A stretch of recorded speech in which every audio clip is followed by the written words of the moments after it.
La radio a souvent été utilisée comme arme de guerre sur le continent africain. Nous sommes cette semaine avec Kadi Adzouba, journaliste pour Radio Okapi en République démocratique du Congo. Contre vents et marées, elle met sa voix au service de la paix.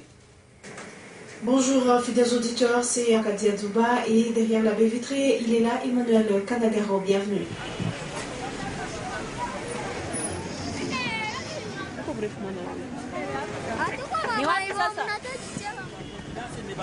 Ok. Je veux voir si je peux trouver des enfants de la rue.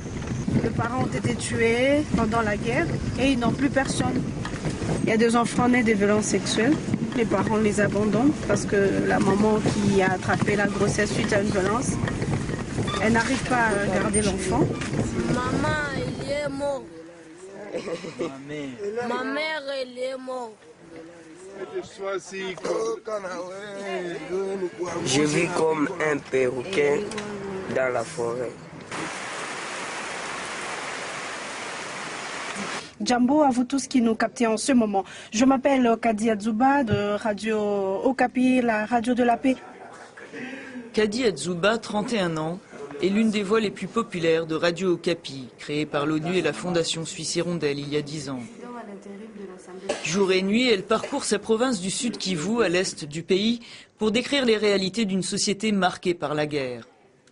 Pour moi, le média, c'est un outil, c'est une voix que j'utilise, une voix de sans voix, pour porter plus haut et pour essayer de dénoncer, de sensibiliser également. Une vocation précoce. Quelques mois après que la guerre ait éclaté en 1994, elle doit fuir la ville de Bukavu avec sa famille et des milliers d'autres. J'ai traversé la forêt pendant une semaine à pied, seule. Je ne savais plus où étaient mes parents, s'ils sont morts, mes frères, est-ce qu'ils étaient morts. Je ne savais pas. Mais j'ai vu des gens mourir. Quelqu'un à côté de moi, il tombe. Devant moi, il tombe. À côté de moi, il tombe. Je regarde, c'est le sang. Dans ces débandades-là, tout le monde cherchait sa route. Tout le monde cherchait sa route. Ça, je n'oublierai jamais. Ça, j'oublierai jamais. Si la guerre est officiellement finie en RDC, celle de Kadi ne l'est pas, tant que des groupes armés continueront à sévir dans l'est du pays. La guerre n'est pas finie. C'est chaque jour qu'il y a attaque. Chaque jour, il y a attaque. Les villageois sont pillés. Ils sont chassés de leur maison par le groupe armé. Les refuges qu'ils trouvent, c'est en ville. Okay? Vous voyez même les maisons dans lesquelles les gens vivent. Vous allez trouver une petite cabane comme ça. C'est toute une famille de 15, 18, 20 personnes. La misère l'indigne, celle des femmes plus que tout.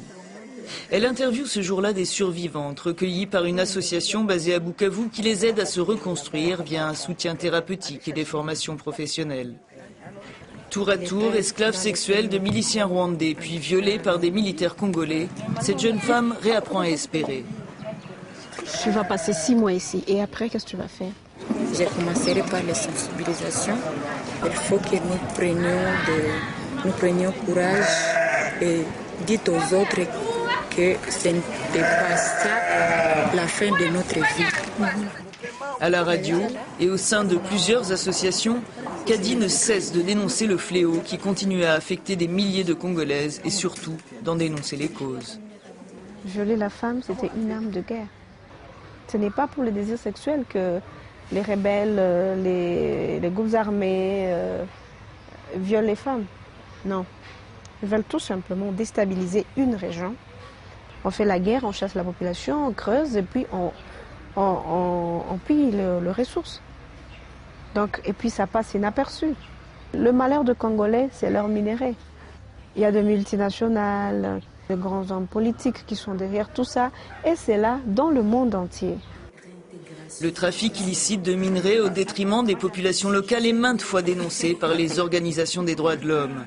En 2002, l'ONU publiait un rapport dénonçant le pillage du pays par les pays voisins avec la complicité de 85 multinationales. Le combat de Kadi ne plaît pas à tout le monde. Menacée de mort et attaquée à son domicile à plusieurs reprises, elle a dû s'exiler avec 2 de ses collègues. 2 autres journalistes de Radio Okapi à Bukavu ont été assassinés. Kadi est rentrée pour continuer à témoigner. Les menaces n'ont pas disparu. La conviction de la militante non plus.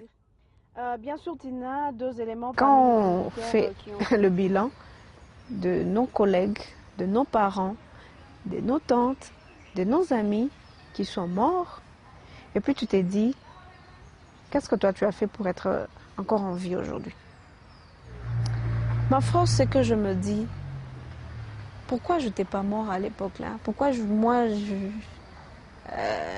j'ai été épargnée? Et qu'est-ce que je peux apporter? Comment est-ce que je peux faire pour contribuer, ne fût-ce qu'un tout petit peu pour la paix de mon pays, un tout petit peu. C'est la fin de notre édition congolaise de Women and War. Retrouvez-nous le mois prochain en Irak.